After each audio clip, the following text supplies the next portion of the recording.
Hi everyone, welcome back to the Happy Way Kitchen. Today I'm going to be showing you how to make a really healthy, protein-inspired cherry ripe slice.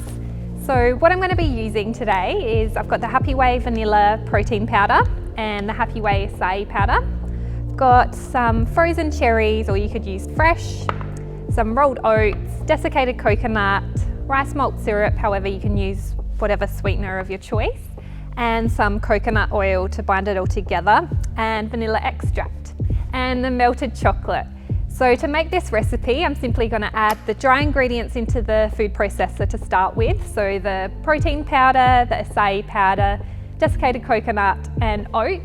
Blitz that together for a few seconds. Then I'll add in the remaining wet ingredients, so the vanilla paste, the cherries, the rice malt syrup and the coconut oil, and I'll blend that all together for about 20 seconds. And after that, I'm going to place that into a lined baking tin, press that into the tin until it's nice and flat and firm, place it into the freezer and allow it to set for about 30 minutes. And once the cherry slice is set, I'm going to slice it up into desired size portions and then cover it in the melted chocolate and allow it to set for another 5-10 minutes in the fridge, and then they'll be ready to eat.